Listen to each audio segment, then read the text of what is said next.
And you watching the clients, you looking at the CDs, and you're like, this don't make sense. I'm getting, huh, this doesn't. I found a property. You made that. I made this. That doesn't make sense, right? And of Mhm. course, a lot of the clients is not going to say, "Nah, you know what? You should. I'm going to teach you how to do this," right? And fortunately for me, is this one client did that for me and said, "Hey, you know what? You should flip this. Go for it." And I went for it, and I never looked back. Welcome to the Real Freedom Show, where we inspire you to pursue your passion to gain time and financial freedom through opportunities in real estate. I'm your host, Mike Swenson. Let's get some real freedom together.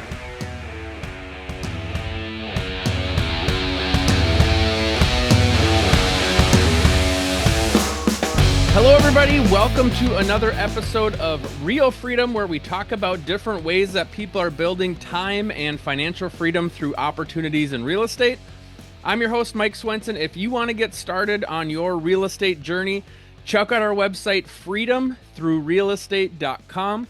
We've got all of our content there, articles, information, podcast episodes, really with the goal to help inspire you to pursue your dreams inside of real estate. I'm super excited about our guest today. Some great stories to share, great examples of ways that you're building freedom, but we've got Alex E. Edwards here. So Alex is real estate agent, broker of Thumbprint Realty, largest black-owned brokerage in New England, author of the book Mortgage Before Marriage, and also a TEDx speaker. Closed more than 1,200 transactions. In addition to that, you are multifamily investor, single-family investor, Airbnb, flips, construction, you name it, you've done it, which is why I love having people like you on, because it shows all the different things you can do inside of real estate. So, Alex, we're so excited to have you on the show. Thank you for having me. I'm so excited to be here. Why don't you just talk a little bit about your background, your story, how you got into real estate, and we'll take it from there. I'm from Boston, Massachusetts. In high school, I took the first time homebuyer class in 10th grade. And fast forward, I got a job at Bank of America at 19 years old. I was going to Mass Bay Community College, and my professor said, "Go purchase something and treat it like a business." And I went and bought a home at the age of 20. I bought my first multifamily, and I bought my. The funny thing is, I had an adjustable rate, Yep. and Me too. so My first one was adjustable. So, yeah, so when I bought it, I think I was paying about $2,300, and in about 2-3 years, I was paying almost $3,000, right? So yeah, I mean, I'm still young, so I want to buy things that has no value still, right? I couldn't do none of that. Vacations, nope, no vacations at all. Cooking my food and bringing it to work, no eating out. I struggled, and then I got a loan modification, and I also filed bankruptcy. And the bankruptcy allowed me to get rid of about $89,000, and the loan modification dropped my rate down to 2%. I still have that home today. mhm. After that, I made more money in the house, right? And I became like it's called a mentor, a mass mentor, where um, you get people to live in your home, almost like a group home, and that then I quit my job, and then I start buying more real estate, became a real estate agent first, stopped buying more real estate, and never looked back. That's awesome. I mean, it shows too that you can get dealt a punch and still figure out a way to work through it. I know for us, I remember, we bought in '06, and I remember working with our lender who is a relative. And so he's like, "Hey, we've got this adjustable rate mortgage. Planning on living here more than 5 years?" And I said, "No, because we're going to go buy a house." Got the adjustable rate mortgage, and same to you. I was working for a nonprofit. My wife was in grad school, and I looked at that payment and I was like, "We can't make this thing work." And so now we were able to finagle some things and got a different mortgage and made it workable. But we turned that property into rental as well long term. So it shows that real estate is an awesome opportunity, an awesome vehicle for investment. That doesn't mean everything's always positive, but there are ways that you can work through it and turn it into a positive long term. Talk about kind of getting your license and starting to build your business. Yeah, so got my license, and this is the time where Obama was running, and when we are voting for a new president, and what you should notice is their marketing, and so you see it everywhere. So what I did, I came up with Alex E. Edwards for your real estate agent, right? Will be Alex E. Edwards for your real estate agent, Massachusetts most trusted. I got radio ads. The radio ads blew my career up. I mean, it was so much money that I was giving clients away. Like it was just I was giving clients to my broker. My broker was like, "Look, calm down. You're gonna need these clients," but I couldn't keep up Hmm. at all. And so I used radio and then social media. This is when social media was heating up. I used to take photos. I used to buy my clients Samsung TV from BJ's, and now we have a partnership with BJ's. But buy these Samsung TVs with BJ's from BJ's, and we'll take a picture at the closing table with the Simpson TVs, and that took my career to another level. And people will call, "Hey, yeah, we want to use you. Are we getting a Samson TV though?" Like, you know, and Yep. so that's what really boosts my career. I really base anything I do, I base it on three things. I break my life down to three things, right? This formats, systems, the three doings. The three doings allow me to always be successful in real estate, right? And the three doings are here it comes. All right, I want everyone to pay attention. The first doing, I'm going to do what everyone else is doing. I'm going to copy. All right, whatever works, that works, that works. All right, I'm doing that. So that could be cold calling. That could be giving your cards out, postcards. Now, the second doing, do what everyone stopped doing. We have successful agents that stop doing certain things. They're probably not going to open houses anymore. They're probably not door knocking anymore. So now I'm going to door knock as well. And the third doing is the most important doing. You do what everyone else won't even think of doing. That's your sauce. That's your creativity, right? Mine's again was the marketing. It was the TV, was the videos.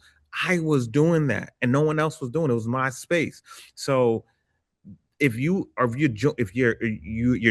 just jumped in this industry, those are the things I would do. The three doings: see what everyone else is doing, what everyone stopped doing, and what can I add that's mine. That's awesome. And yeah, great example of a way to get business. I know radio ads are an amazing thing. And in some ways from people that I've heard that have done them, it's, sometimes you're kind of outside your territory, but worst case scenario, you can refer that stuff over to people that are too far of a drive based on how far the radio ads go. And the good thing about a lot of cities have their local radio as well. I chose local. I did the local radio, and it worked. Honestly, it worked. It worked. But it's local radio, and again, building your team, right? You got the financial advisors, the CPAs, the probate attorneys. I love probate. That's where I buy most of my real estate. So probate attorneys, and just helping them out, they're gonna help you out. So what came next for you then? Was it kind of the investment side of things as you grew your business, or is it the broker side of things as you became a broker and launched your own firm? So the investment, I had the opportunity to purchase a flip, and so I purchased a flip, and I couldn't believe it. I made $150,000, and it. I remember checking my bank account every day to see if it cleared, and when I seen that check clear, I said, "Holy woo!" It happened. I couldn't Hmm. believe it. I was happy. I felt successful, and it was probate. Of course, is this again when people die without a trust, they leave back behind these assets, and a lot of times the people they leave this asset to don't want it. They don't live in the state, or they just can't take care of it, and so they sell it for a lower price than market.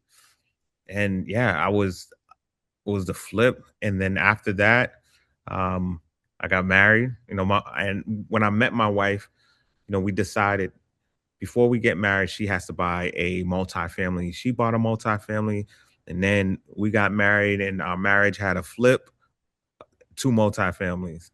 And Mhm. is this the best thing? And then, yeah, it's the best thing ever. Yeah.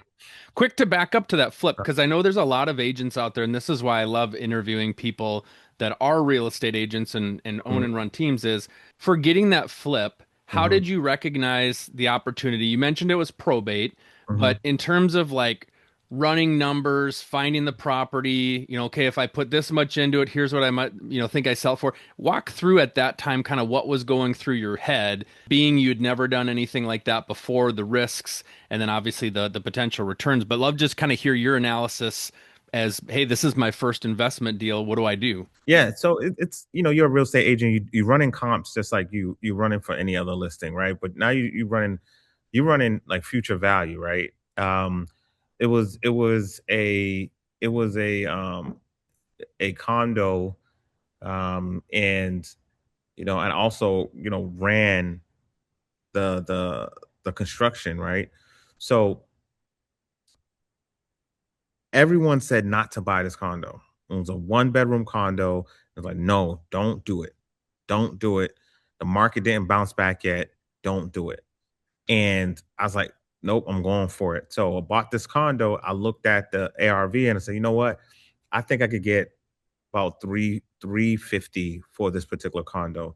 I purchased a condo at I think it was like a little under 150, and I put in about 50,000 into the particular condo. Again, it's a one bedroom. It was about 600 square feet. Hmm. And one thing for sure that what I learned, what I know about myself, I'm really good in the people business. Like I don't consider myself being in the real estate business. I'm in the people business. And if you're in the people business, you can understand how people feel because a lot of times real estate is an emotional buy. They want to feel good. Like you could tell someone you are going to make a lot of money here. If they don't feel good, they don't care about the money, right? So when I flip, I want to make sure that people feel good. I put certain things in my flip, like pot fillers, fireplaces, um, this the new technology, right? I the smart toilets, right? So I always put these in my flips because I want someone to say, you know what, you don't got this. I got this. My friends don't have this. My family members don't have this. And believe it or not, that's equity. That makes your product valuable. And so Hmm. I did it with this particular property. And then it was the presentation. Or the presentation, I went ham. I staged it. Staging is very important. I staged it, and then I had the local cafe make smoothies at the open house. It Hmm. was crazy. First open house, I got an offer over 350, and we closed in about 40 days. What an awesome way to start. Because I think, like I said, so many times agents just don't think like an investor and don't see those opportunities that are out there. And it's like, no, you're seeing all the stuff before other people get to see it. You've got all the tools and resources and vendor contacts to be able to pull this off. And you're too busy worrying about kind of, slinging your next home and not being able to make $150,000 like you did on a flip, right? And I always say that. I said, I was a wealth giver. That's what I was, a wealth giver. And I was stupid. Right now, of course, I'm going to share the wealth with my clients, but share all of it. Don't buy anything from me. And we're not taught that, of course, right? No, Hmm. get this for your client. And you watching the clients, you looking at the CDs, and you're like, this don't make sense. I'm getting, huh, this doesn't. I found a property. You made that. I made this. That doesn't make sense, right? And of Hmm. course, a lot of the clients is not going to say, nah, you know what, you should. I'm going to teach you how to do this, right? And fortunately for me, is this one client did that for me and said, hey, you know what, you should flip this, go for it. And I went for it, and I never looked back. Now you mentioned about your wife buying a multifamily property, buying multifamily properties. I Mhm. know you've got some of those for your kids in the future too. So talk a little bit about what you guys have done there and why you've done that. Mortgage before marriage, and this is a thing that no one want to talk about, but you need to love yourself before you love someone else's finances or debt. And the way you love yourself is making sure you don't need anyone else. And my wife is such a beautiful soul. And the truth is, she doesn't need me. She wants me. And that's the difference. And I could honestly say real estate made her want me and not need me, Mhm. right? Her particular property, she's making, I want to say almost $4,000 a month profit on that multifamily, right? Or Mhm. just on that first one, right? She bought it with NACA, and that program allow you to put nothing down, no closing costs. Doesn't even go by your credit score; it goes by your credit report, and it allows you to buy down your rate, so you could get a phenomenal rate today at NACA, and it's not going to. It don't. Like, one of the agents closed, and they got a 4%, right, at NACA. So she used that product, and it was the best opportunity. It was the best product at the time, and I think still is. And she purchased that home. So what we got married, we realized our tenants paid for our wedding, but they weren't invited. And I said, wait a minute, what else can these tenants pay for? And so we bought more homes, and we came across this one home in Everett, Massachusetts. And if you look up Everett, Massachusetts, it's where Bob Kraft is building a brand new stadium right now. Mhm. Encore Casino built a casino there. This is after we got there. Mhm. And we lucked up. And so we trusted that home to our, at the time, with our 3-year-old son. And he has this article, the youngest landlord. But again, guess what? The power of real estate. We turned that same property into a Airbnb. We receive awards from Airbnb for just being the best Airbnb in that area. The power of real estate. We thought we was gonna rent it, but we stumbled Mhm. across Airbnb, and in that town, Airbnb have better rules, or that town has better rules for that city has better rules for Airbnb. So we lucked up 9 minutes away from the airport. We got Encore, new stadium coming. We have the North End. It's the best um location for what we was doing, and we lucked up. And again, we blame real estate. It's awesome to hear the good side of that stuff too, because you mentioned about, with your first property and something bad happens, where here Yeah. you buy a property, great intentions, numbers make sense, and then all of a sudden something awesome happens and it comes out better than expected. Yep.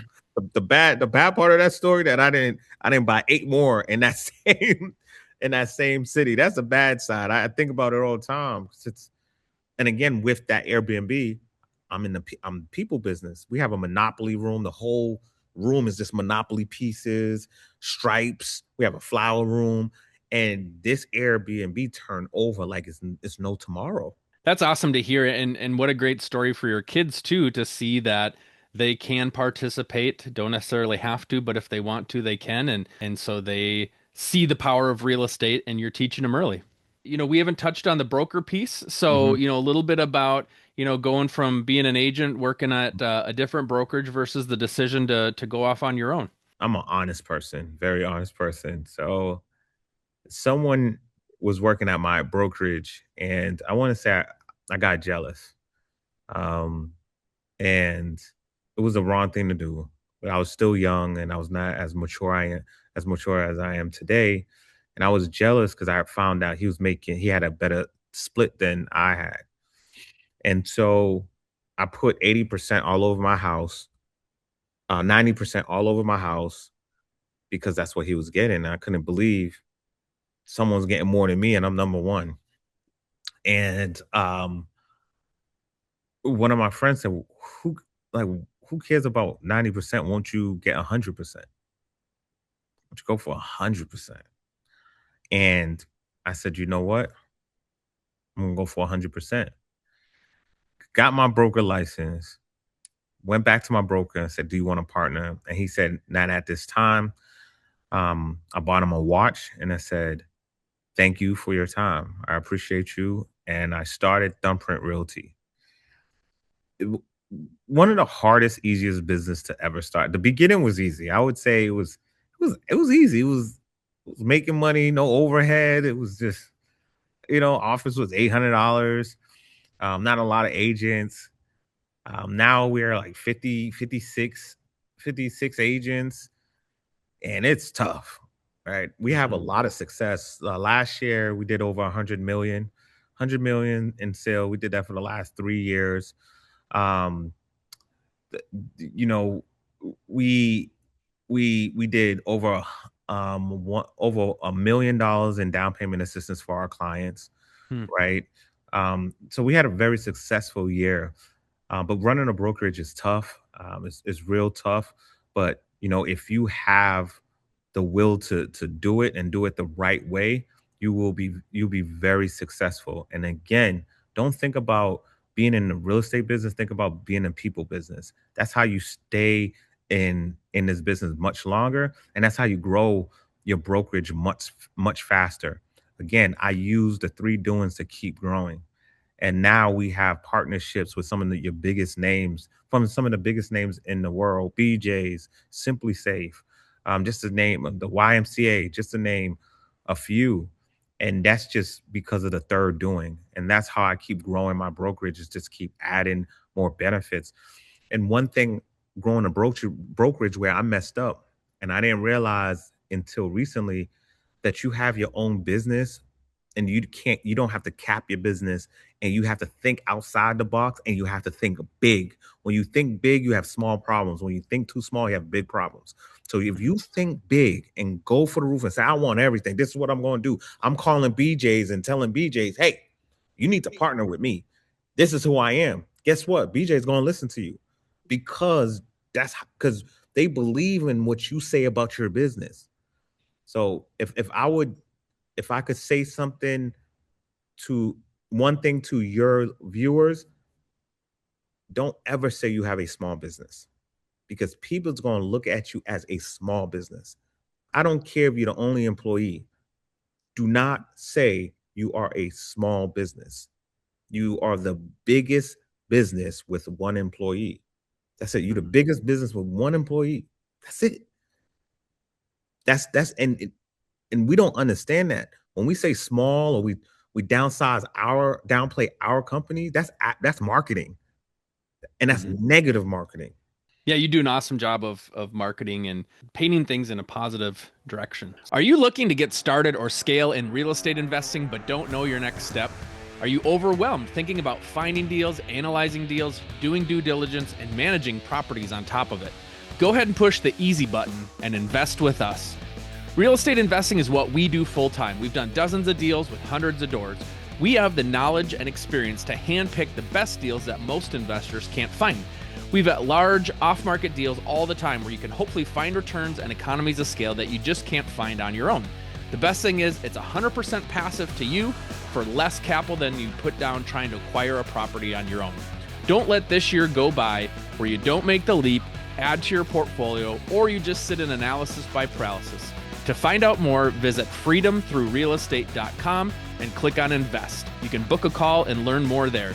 So get to scaling your portfolio now with us by your side. That's freedomthroughrealestate.com and click on invest. So talk a little bit about, I mean, you've got your real estate agent business, you've got your brokerage business, you've got your investment business, flipping, building, all that kind of stuff. What do you see happening here with the next handful of years? Again, understanding real estate and where we're going. I think at this point we are selling something that we all want, and that's fame. That's being the most popular. And with that being said, is doing the same thing but renaming everything. So now I flip with married couples, and that's called that department is married and flipping. Hmm.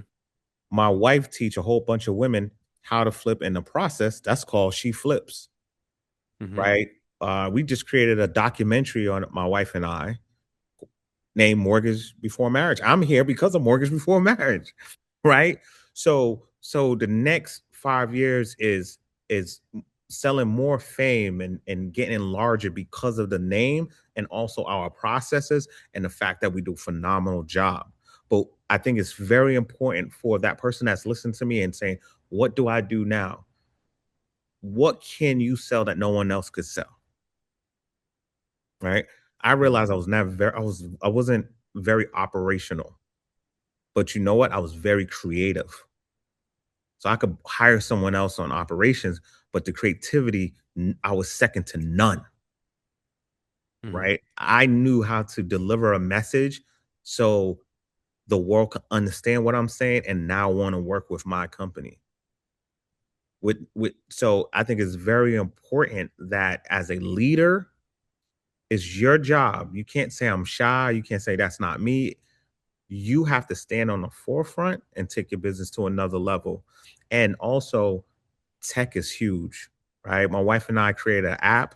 Of course, we wrote a book, and that's what we're doing with our real estate money. It's fun to hear the story of kind of how everything's grown and developed. And, I think for people listening too, you've done a lot of stuff, and it always reminds me, when people get overwhelmed of like, oh gosh, well, Alex has done all this stuff. How do I do that? And I always remind people, and it helps to remind myself, it's an affirmation, how do you eat an elephant one bite at a time?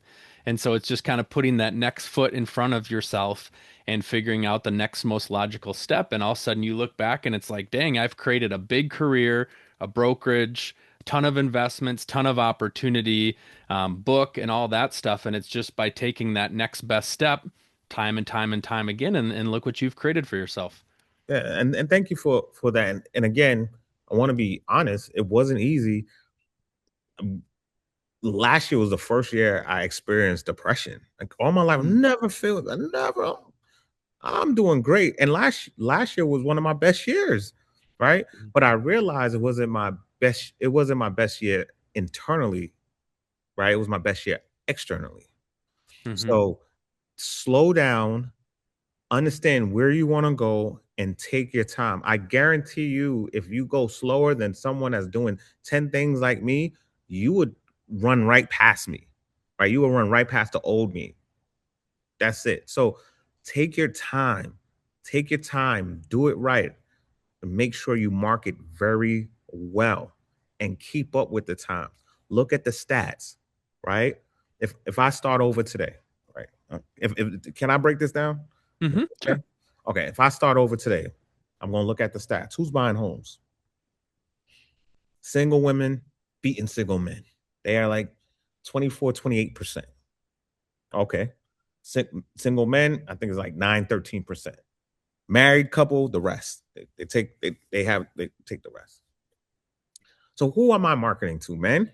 Am I going to put up a real estate sign in the barbershop? No. I got Mhm, the facts. I know who I want to market to. I want to market to single women and married couples. My best success is married couples. But guess what? In the married couple, most times is the woman looking for the home anyway.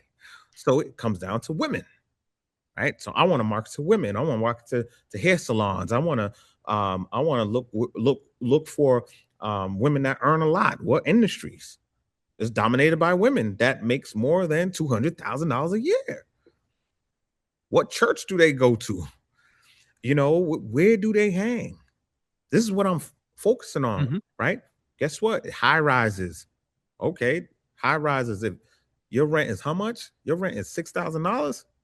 Okay, that means you could afford this mansion down the street. I'm going to market to the high rise. I'm going to market to every tenant in the high rise. I have the opportunity to pick who I want to market to, pick my clients. I'm not marketing to everyone. That's mhm, that's not the way to go. I'm not marketing to everyone, right? So if you're thinking you have to sell, you have to buy, you have to do rentals, you have to do commercial to make a living, you are wrong. You are going to be broke. mhm. Focus. If I was you, women. That's what I do now. Only women, high earning women. I help them 10x their wealth using real estate. Women, women, women. You're not going to see a commercial at the NFL game.